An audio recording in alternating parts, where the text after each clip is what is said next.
Good afternoon, everyone. In the past few years, India has witnessed a revolution of sorts in online education.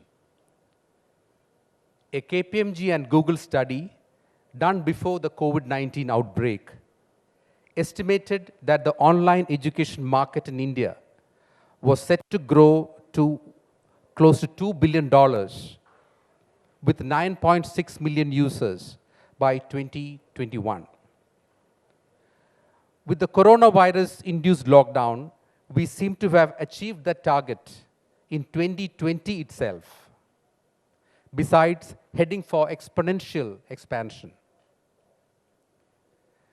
The online education market in India is expected to grow by 2.28 billion during 2021-2025. So that's a compounded annual growth rate of almost 20%. But challenges remain. The post-pandemic period has seen edtech firms grappling with the new realities of students getting back to school. India still has to go a long way before we are able to bridge the digital divide. We still need to find out ways and means to deliver affordable education to a large part of the population. To talk about these issues and more, today we have an eminent panel of experts with us. We have Shreyasi Singh, who is the founder and CEO of Harappa. We have Piyush Nangru, who is co-founder and COO of Sunstone. We have Harikrishnan Nair, co-founder, Great Learning, and Dr. Neelima Chopra, lead Early Childhood Care and Development, HCL Foundation. I think the first question I would love to take it to the panelists is about the sector itself, because after the post-pandemic period, we have seen a kind of realization where as things get back to normal, is the edtech sector going through a squeeze? Is it a temporary phenomenon, or is it something that is going to hurt the sector for long? What is the kind of feeling that you're getting? Maybe I'll start with Shreyasi. The winners, congratulations. This is a tough question to get started with, to speak on behalf of an industry that has been in the news for too much and for too many things, very good as well as a lot of maybe unfairly negative things as well. But just to get started, I think for this audience, and my understanding is that most of them are higher educationists and working in that. I feel most of the reportage on EdTech in India has been around K-12 and test prep. All the large companies that you hear of have been K-12 and test prep.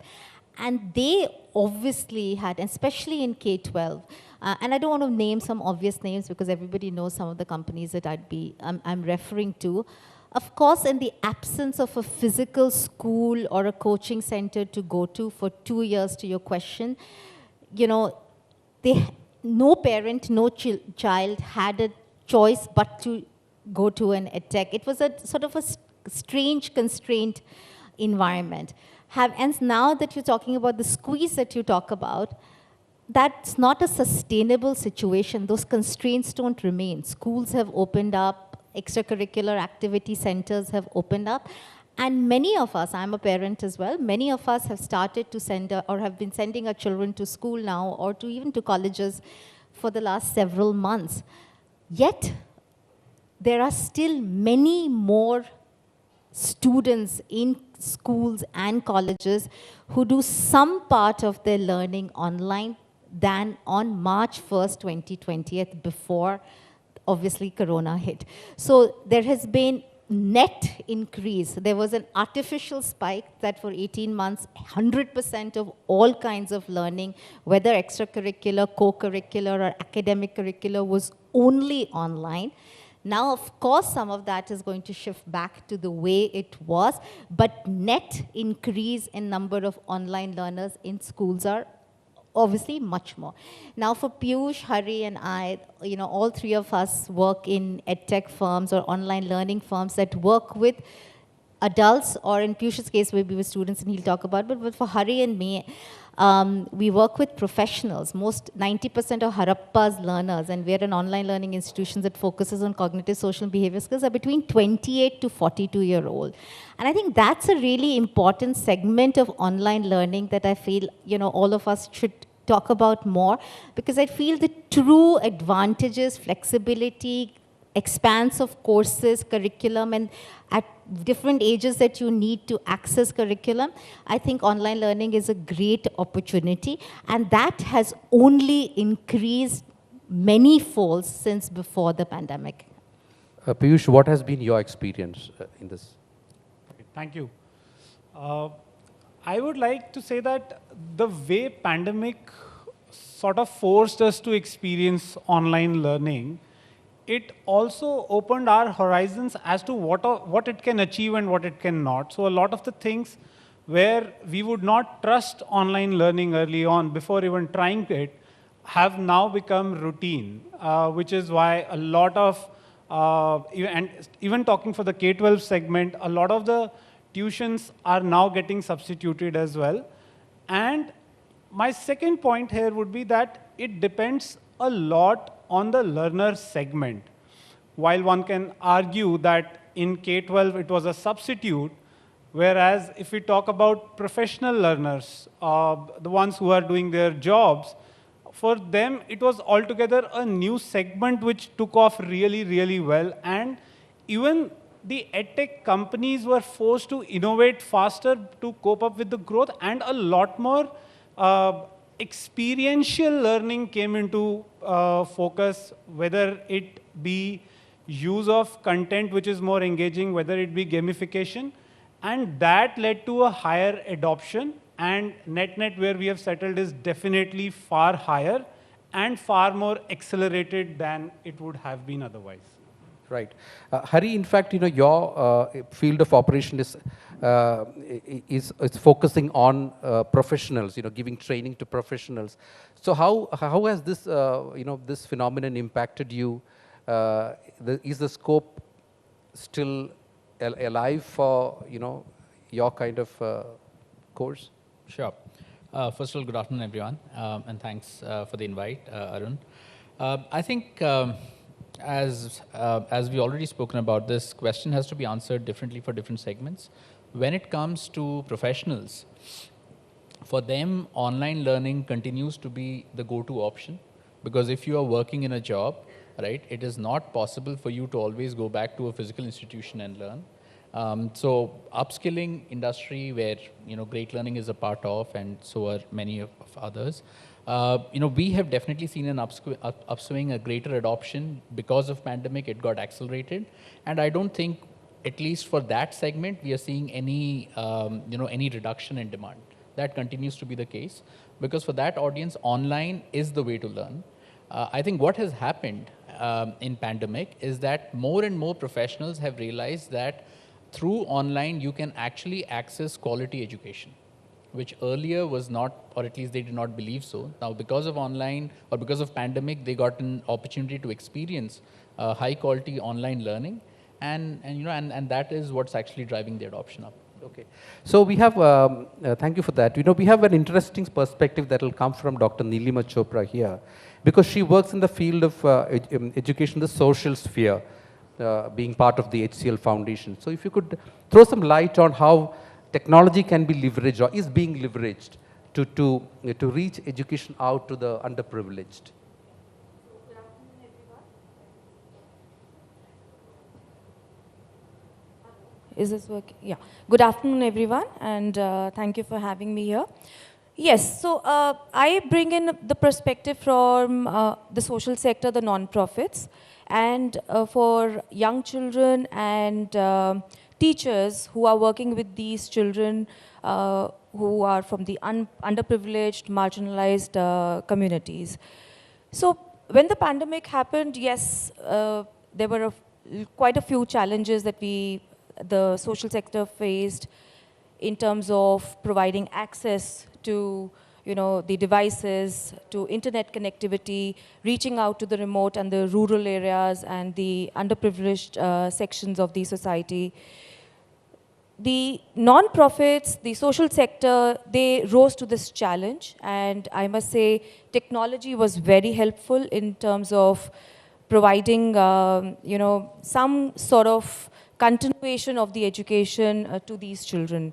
So, for example, at the HCL Foundation, what we did was we have programs and interventions like Tech on Wheels, because access was an issue in remote and slum communities. So there's this van which takes the laptops, the devices, internet connectivity, and we reach out to children maybe through Gurukul centers, who under the flyovers, in the in certain mango orchards. So we reached out, and technology was really helpful in reaching out to these children. Also, strengthening of the government, the public school systems, in remote areas, wherein non-profits, they volunteered, they rose up to the occasion and provided, strengthened the ICT infrastructure, also trained the teachers on how to conduct online sessions and classes, maybe through preloaded e-learning tablets which were distributed, or through creating certain videos and distributing them in the community, and with the help of facilitators, analyzing these videos of good teaching practices and taking them forward. So yes, a lot of effort and interventions were made by the social sector in reaching out to the children during the pandemic phase. Okay. We have a number of very senior educators in this audience, and I think there is a general concern, and I think the panelists would be able to put it up better. One is regarding the quality of the educators, and in all the spheres, be it in at all levels of education, and also the other is the affordability of education, because that is a point which Minister Pradhan has also raised here in the morning. So it will be good to hear from you, Shreyasi, as to how do you ensure that we have quality educators, especially when it comes to online education. Maybe you can also touch upon the medium of education, because that's also another issue which Mr. Pradhan had raised. So. I think for both the things that you spoke about, quality of educators as well as affordability, I mean, online learning has inherent advantages really to be able to do that. In fact, online learning is not about low cost and low quality. Its best use is low cost and high quality. And for example, for very specific subjects or theory, you can actually get the best educators to explain it, right? And then in schools or in colleges, you can actually have, as we call them, cognitive coaches or mentors who can clear doubt, clarify doubt, so that they don't have to, focus only on the dissemination of the theory or the concept, which actually through the use of animation videos, high quality production, very strong instructional pedagogy, you can actually record in modules and have the coaching facilitators in schools and colleges be able to supplement. So I think on the quality of educator, especially for a country like India, if with the population that we have, and what is considered ideal teacher-student ratios, I think you can't almost do without high-quality online learning. Second, also on cost as well. And what is the difference between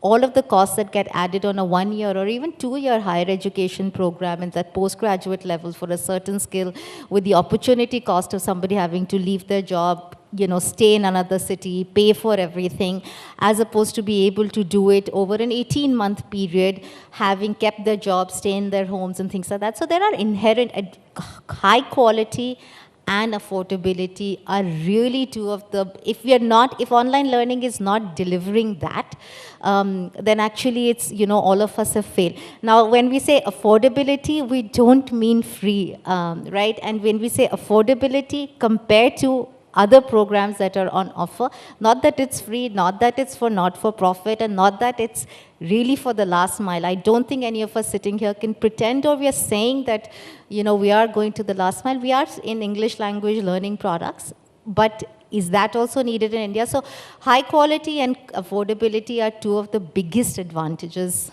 when compared to the right benchmarks. Hari, do you have a challenge in getting, the qualified professionals in your particular field of learning? Yeah.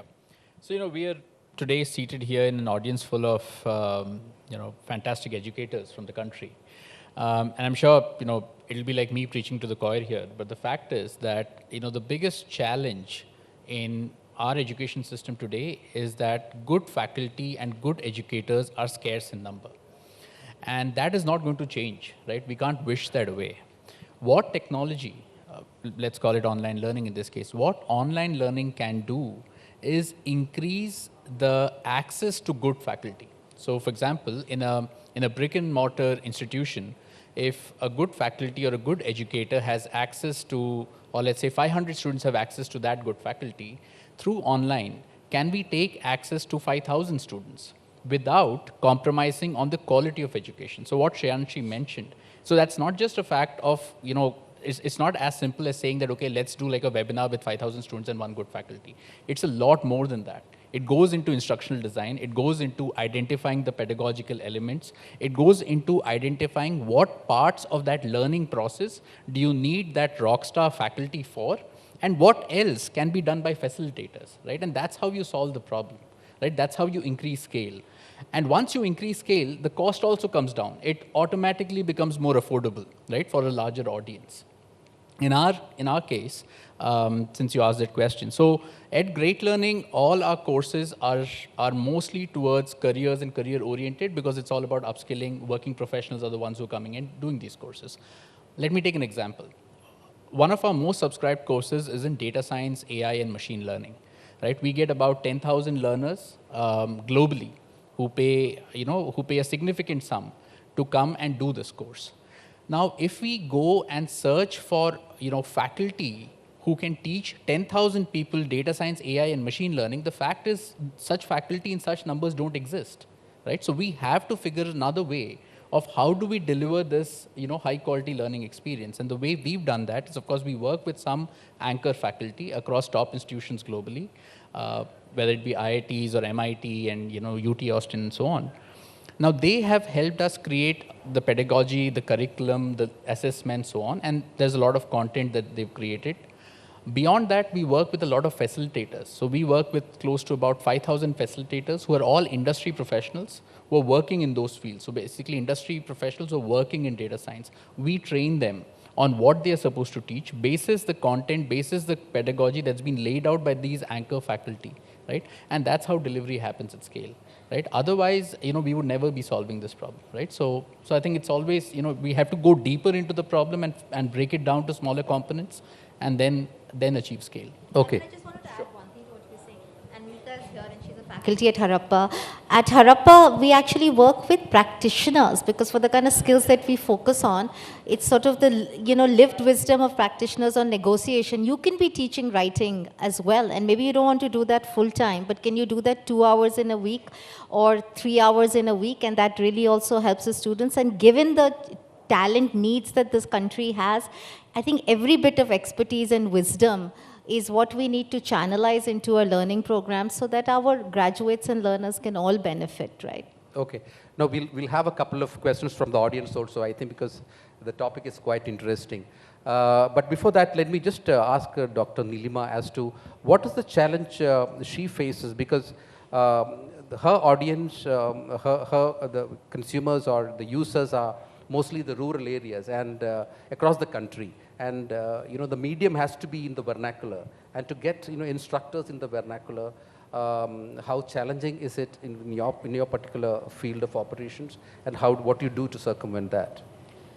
Yeah, so many challenges we face in terms of, because we are working across the underprivileged community, across different geographies, in terms of the country, remote areas, teachers from different regions. So one challenge that I faced while interacting with a number of teachers across the our country is that the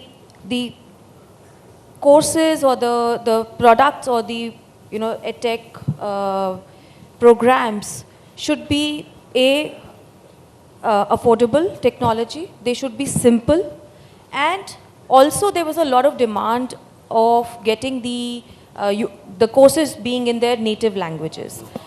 English, and I'm talking about the grassroots workers, the ones who are actually working in the field, in the community. So those teachers, the Shiksha Mitra, the Anganwadi workers. So there is a demand for, they feel the need for upskilling. They also want to learn. There is this need to know more, to upgrade their skills. But definitely if the programs are in English language, it becomes a barrier. So that is one aspect. The other is also about the access to the facilities. So teachers and the consumers, they want bite-sized information, very simple, easy to understand. Those were the challenges that I faced while dealing with the community that I'm talking about. Okay. I want to take a question to Piyush before we come to the general question and answer. Piyush, I mean, having said all this, what do you think is the future of EdTech? I mean, as an entrepreneur who have ventured into this field, and we have other entrepreneurs here too, but due to shortage of time, I may not be able to touch upon everybody, but how do you see the future for EdTech in this country, and what kind of response are you getting from investors? Is the investment still hot in this sector? Right, so two very diverse questions actually. Okay, I'll take the first one first. So I think the answer to your question lies in the word EdTech, right? So technology has to come to the forefront. The way technology has really accelerated learning over the last 3 years is truly phenomenal. And when you talk about quality or affordability, even there, I would call it more accessibility. If technology can make quality and affordable education accessible to all, can we all have content which is mobile friendly? If we can do that, even today a lot of our content is only and only desktop or laptop friendly, which is a big barrier. If we can do that, or as Dr. Nilima was talking about, bite-sized content, some nudges. These are instructional design innovations which can really make sure that the quality education is accessible to all and consumable in a format which can reach the masses of the country and not just stay within the top cities. On your second question, I think good, sound businesses are businesses which always find their way, and it's always, whenever you have winters like these coming on, they're always very seasonal, and the COVID had set certain expectations and certain inflations around certain business growth. It's only reality which is setting in, and investors are valuing good businesses, and they will find their way.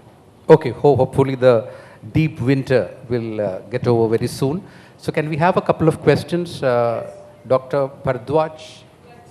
Yeah, would you like to? Then we'll come to you, sir.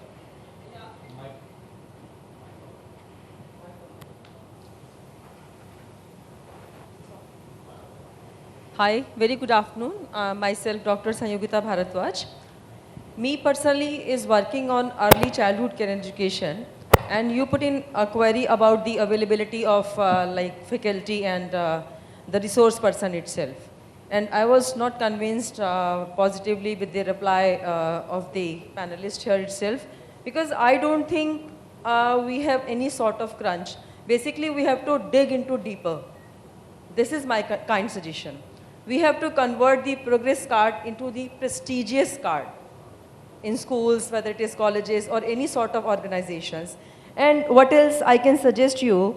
Ki like, we have to work on, moreover, experiential, authentic, applied learning, which is basically directly connected to society, community, and the syllabi is basically revolving around the society. Whenever we people are becoming the part of the education itself, we all will automatically grow.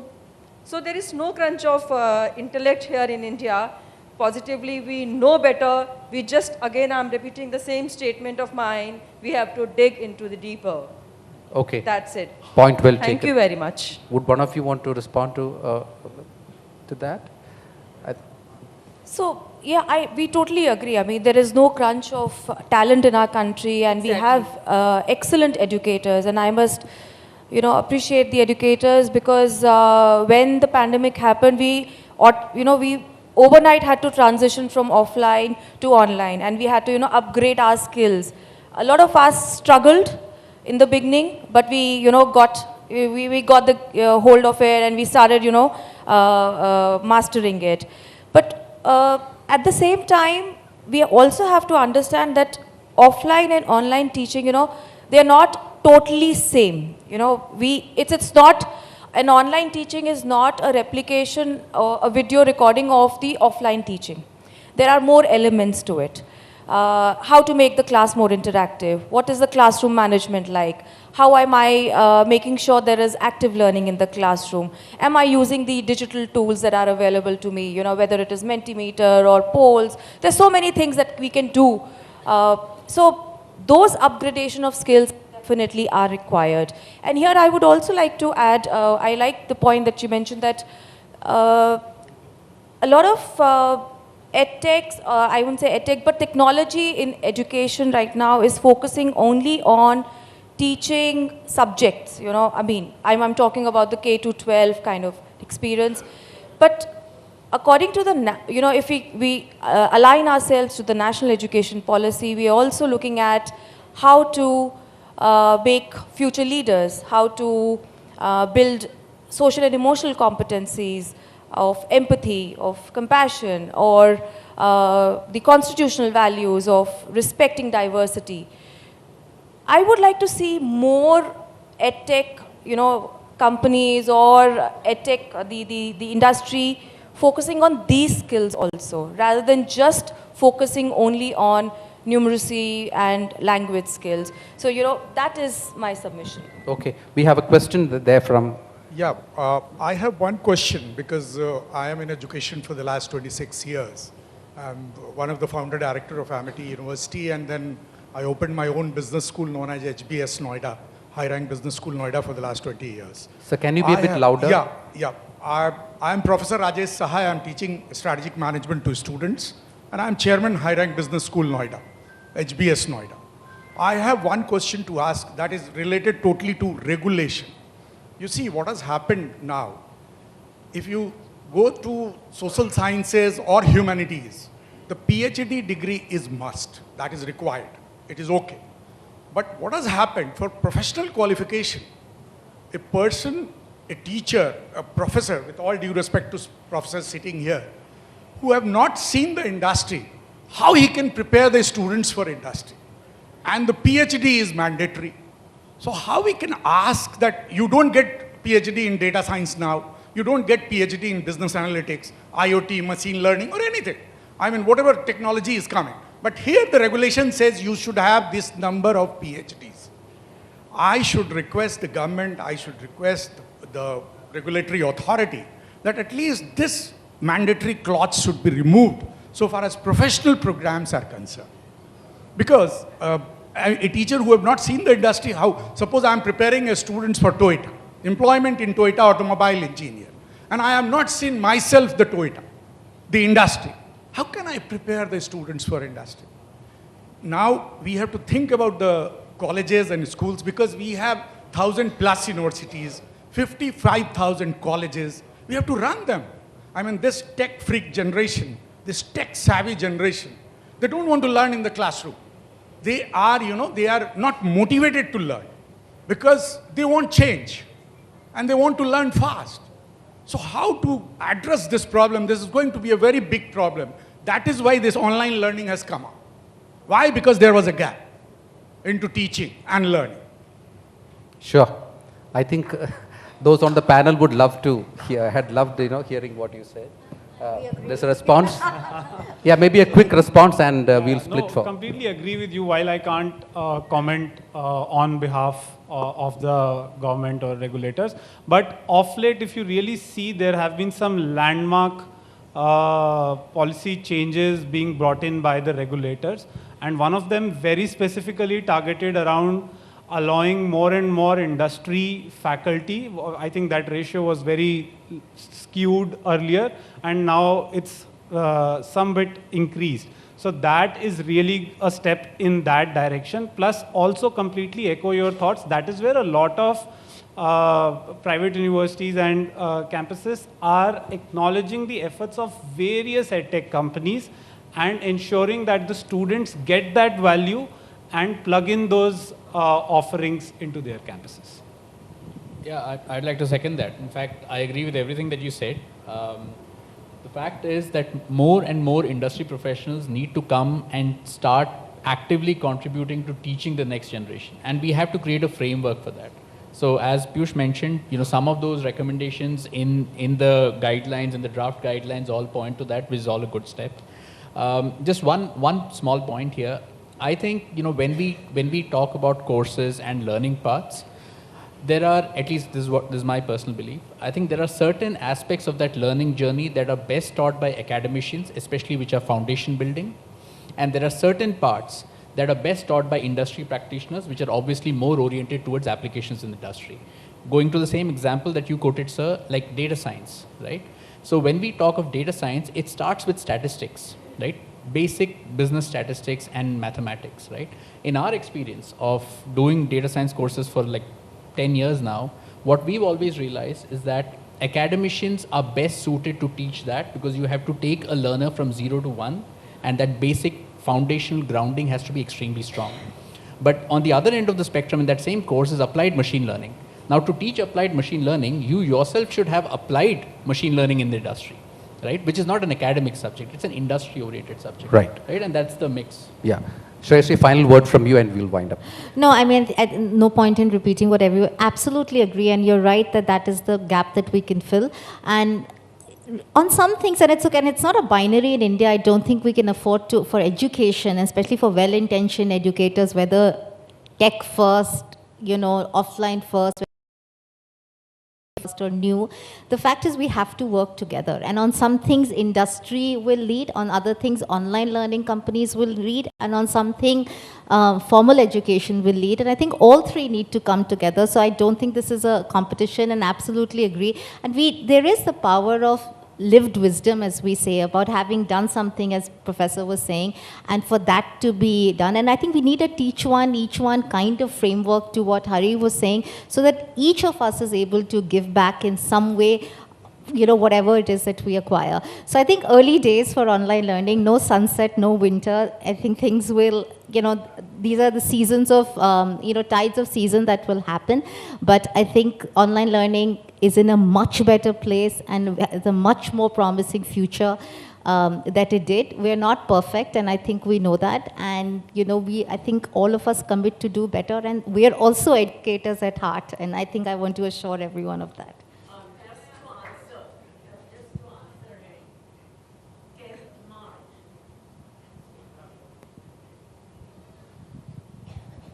To answer the question that you asked, 10th March 2022, the chairman UGC has made a statement, and it's there as a public statement, that he would allow experts who are not PhDs also to teach in these organizations. Have a look at it, please. 10th March. Percentage is less, but at least that the regulation has been. We've just started that regulation. Yes, it's there, 10th March, Delhi papers carried it everywhere, and I think beginning is made. Abhi to picture baki hai. Yeah. Sure, ma'am. Of course, we are a business school, so, this need is always felt. Like they said that, the experts from the industry need to come. I think it's equally important that the faculty from these academic institutions should go to the industry. Instead of doing the refresher courses which are required by UGC, we should actually encourage the faculty to do that 6 weeks program or 4 weeks program with the industry. So the industry should be more adaptable, to us. It's always that kind of a barrier which is there, which we need to work together. Actually, I would like one point here. Sir. Earlier, what was happening, we were preparing all the students for only government jobs. And now there is no more government jobs. So a lot of students are jobless. So degrees should have some value. It should not be a piece of paper. And moreover, if you are giving, interesting teaching, the students will learn fast. It should be learning, not teaching. Whereas in foreign countries, the responsibility is swapped. It is learning, not teaching. So learning should be encouraged, not teaching should be encouraged. Okay, sir, your point is taken. And I think we can have more discussions offline. Ma'am, yeah. Sorry. Please go I ahead. just wanted to take on from whatever has been discussed. I don't know how much it is related, but I would definitely say that industry-academia collaboration is really the need of the hour. And as also being the person of chemistry, that's my discipline, we in 1990s, the concept of green chemistry came in from US. So they were they were called the fathers of green chemistry. And then it came into India, and the industry people used to come from there. They used to keep telling that this is the way chemistry has to be, studied or has to be incorporated into the system. They had started with certain presidential challenge awards for the industry, and they induced it into India. The Delhi University took it up very well. And then arising out of several conferences and workshops that took place around that time, we now have a very well-established what is called the Green Chemistry Network Center, which involves the industrialists, which involves academicians, and has taken into its umbrella so many schools, so many colleges, pan-India. So, and now you see people specializing in green chemistry are preferred in the industry. So they are already, skilled with certain skills, I would say. So this is the very, very important component which has been lacking in our education system for a long time. Thank you so much for these points. And I think we have, if my editor permits. Good afternoon to all present here, and everybody talked about higher education. I'm Dr. Manimala Roy. I'm a passionate school principal. For the past 15 years, I'm taking care of children and young teachers. And in the past 2 years, the teachers learned online education almost entirely on their own. Now, we have all imported EdTech companies, representatives sitting here.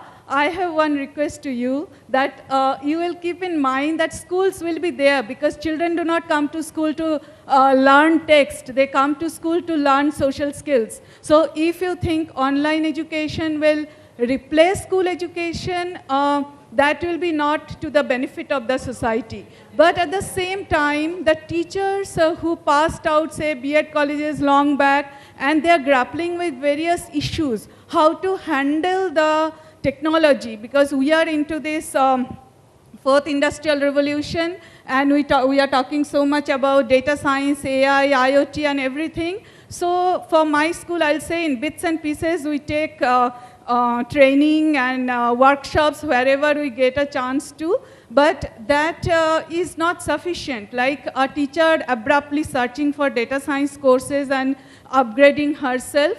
So if you are also young into the technology of education, in the past 2 years only we have used too much of technology. So I will request you to look into this prospect, that if you are talking about higher education, think about higher education for teachers also. How you can formulate courses which will help them to use technology in a much better way in school education and take care of children. and also how to keep themselves aware of the elements of fourth industrial revolution, so that when we send our children to colleges, they go well trained and well aware of what they are going to do. Thank you. Absolutely. Point is well taken. My And I school's name think- is Basava International School. Yeah, thank you, Delhi. ma'am. Point is taken, and I'm sure, these are very sharp entrepreneurs sitting on stage, and they would surely identify the next big opportunity in online education. But I think Yeah. we had a very interesting session. Thank you so much for all the panelists. and Just one thanks for being point a I lovely have. I audience. have just one point to add on here. I'm Anju, and I have been heading inclusive education in many schools and consulting government also for inclusive education at times. I have a query here, and I would like you to imbibe it in your high EdSoft or Ed courses also. Like this is what we have been facing challenges and training also teachers in. We have, when everybody is talking about inclusivity here and everybody is talking about diversity here, whether it is a school life or a college life or a higher education or maybe a skill training and tech training or in maybe in universities also. We have students from all kinds of with all kinds of learning difficulties, but they have their strengths also at the same time. So when you are training teachers, somewhere I feel that when we, inclusive education coordinators or heads, when we approach our software team, that these are the softwares we have searched for, why can't you train other teachers also, like Dragon 11 and many other softwares are there which helps children with dyslexia, dysgraphia and other learning difficulties also, like maybe a child with vision impairment or hearing impairment. So somewhere that has to be imbibed, that has to be included in EdSoft trainings also, because when we are training teachers, teachers are not only teaching children with higher intelligence or gifted intelligence, but they may be teaching children with gifted intelligence and challenges, or maybe children with challenges, and that too in university or at university levels also. So that should be also part of it, when we are looking at training teachers. So training teachers not only in these two particular softwares, like, but softwares which help others also. Okay, I am sure that will be useful input. Thank you so much. I think we are all ready for lunch. Thank you all for the lovely session.